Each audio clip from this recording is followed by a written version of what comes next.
Dead by Daylight has one of the most hostile communities in all of gaming. Survivors complain about tunneling, camping, and slugging. Killers complain about bully squads, gen rushing, and perks. And somehow both sides believe the other side is ruining the game. But I don't think the real problem is simply that Dead by Daylight players are toxic. I think the deeper problem is that the community fundamentally cannot agree on what kind of game Dead by Daylight is supposed to be. Some people treat it like a casual party game where everyone should be allowed to have fun, while other people treat it like a competitive multiplayer game where winning is the entire point. And when these two groups meet in the same lobby, one side's normal strategy becomes the other side's unacceptable behavior. To understand why this happens, we have to address the idea that Dead by Daylight is not really a party game. Now, I understand why some people call it a party game.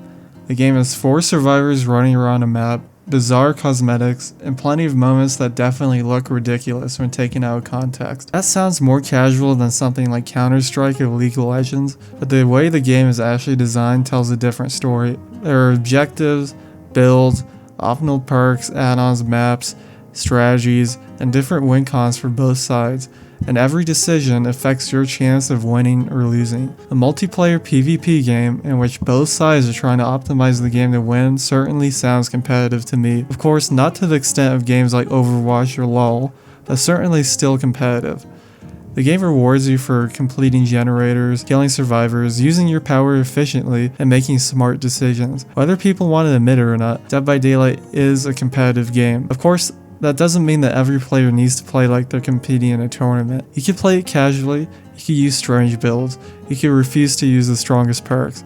But playing casually is different than expecting the people you're playing against to follow your own personal rules. That's where the problem begins, and to make it clear, casual does not mean entitled. Being casual just means you're not taking the game seriously every single time you play it. Only playing for a few hours a week or just wanting to play it with your friends and not caring whether you escape is completely fine. The problem arises when someone claims to play casually but still expects the opposing team to go easy on them and flames them for not playing the same way. The killer uses an effective strategy and suddenly the killer is accused of hating fun. A survivor brings a strong perk combination, and the killer is expected to accept a loss without adapting. But why would the other side not use the tools the game gives them? If a killer is trying to win, why would they intentionally ignore the survivor who's closest to death? If a survivor is trying to escape, why would they avoid the strongest perk or item available to them? You could dislike those strategies. You can argue that a specific mechanic is poorly designed, which they often are. But disliking a strategy does not automatically make the person using it immoral, toxic, or wrong for playing the game. There's a difference between saying, I don't enjoy playing against tunneling, and saying anyone who tunnels is a terrible person. The statement turns into moral judgment, and that moral judgment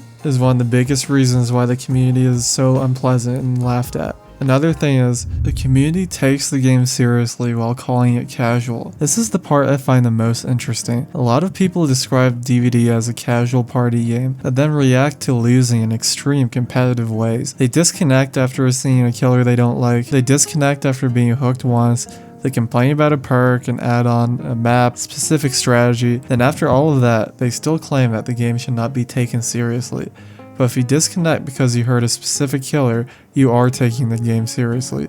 If you spend 20 minutes writing an angry endgame message, you are taking the game seriously. If you must make a post explaining why the killer is ruining the game, you are taking the game seriously. And there's nothing wrong with caring about a game. The contradiction is pretending that you do not care while demanding that everyone else plays according to your preferred version of fun. In reality, many players want to win. They just do not want to admit that wanting to win creates competition. They want the satisfaction of escaping, but they don't want to deal with actual strategies that make escaping difficult. They want to kill survivors, but they don't want to deal with coordinated teams, strong items, or efficient generators. That is not really a casual mindset. That is wanting competitive rewards without accepting competitive resistance. Now let's talk about the infamous Dead by Daylight has an unwritten social contract.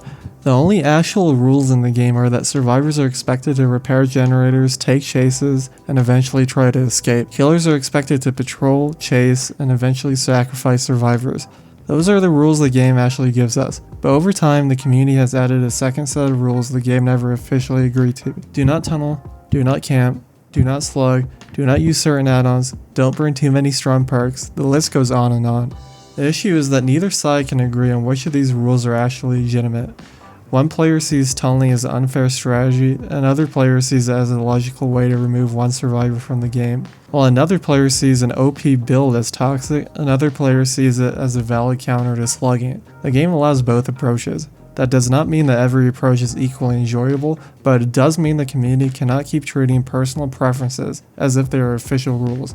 This leads on to the developer's impossible balance problem. I honestly sympathize with the devs more than most people seem to. Balancing an asymmetrical game is already extremely difficult. You are not balancing two identical teams with the same weapons and objectives. You're balancing one killer against 4 survivors. Every change affects both sides. If you strengthen anti-camping mechanics, killers may feel too punished being near a hook. There's no change that affects only one part of the game. There's certainly no change that can make everyone happy. The developers can make a change that seems completely reasonable, and one side would still interpret it as proof that the developers do not understand the game. This creates a terrible feedback loop. Players ask for change, the developers make a change. The change has unintended consequences, players complain about the consequences. The developers reverse or modify the change, then players complain that the developers never commit to anything. The problem isn't that criticism is bad. Criticism is necessary. The problem is when every dislike change is treated as evidence of incompetence, bias, personal hatred towards one side of the player base. That makes this incredibly difficult to balance the game based on actual design goals instead of whichever group is currently shouting the loudest. Now this brings us on to survivor buffs and kill rates. Over the years, Survivor has received a lot of tools designed to make the role more forgiving. Anti-camping mechanics, anti-tunneling protection, stronger perks, endurance effects, and various quality of life changes has all made Survivor more accessible. And I think some of those changes were necessary. Being immediately removed from a match is not balanced. New players need some protection while they learn how the game works. But the problem is that some players do not view these changes as buffs. They view them as the minimum level of fairness they're entitled to. So when the developers add protection against one strategy, players immediately expect protection against the next strategy. Camping is addressed, so tunneling becomes the new emergency. Tunneling is addressed, so slugging becomes the new emergency. You understand the idea. Eventually, every difficult interaction is described as something that should not be allowed. This also connects to kill rates. People often look at high kill rate and assume that the killer role must be overpowered, but kill rates are affected by far more than the theoretical balance of the game. They're affected by player skill, matchmaking, maps, perks, add-ons, solo queue, communication, and whether people give up. If one survivor disconnects from the start of a match, the remaining survivors are now playing a completely different game. It is a player behavior problem, and this is where I think survivor entitlement becomes somewhat self-defeating. Mintskull made a great video addressing this topic. Some players do not want to learn how to deal with the killer's power.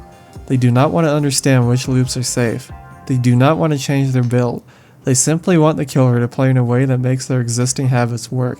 Then when those habits fail, the game is blamed. So what does the community actually want? I think there's one simple answer.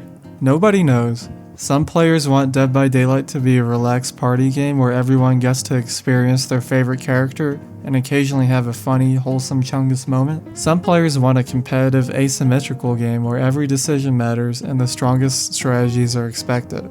And some players want both depending on the day. The third group is probably the majority. Most people do not want to play a maximum intensity game every single match, but most people also do not want to lose every match because they decided to play casually. That is reasonable. The problem is expecting the other side to know which version of the game you wanted before the match started. If the game is competitive, then players need to accept that strong strategies will be used. Maybe the devs need to make clearer matchmaking goals. Maybe it means better communication about balance.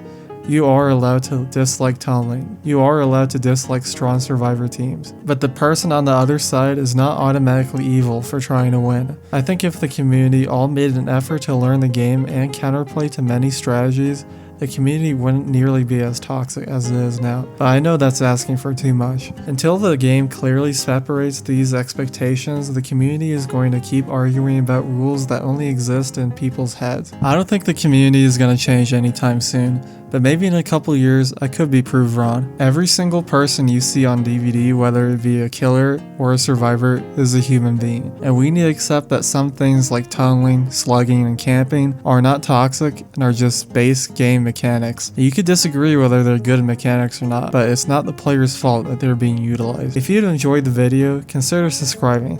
I'm a very small channel and planning more DVD commentary about balance and design.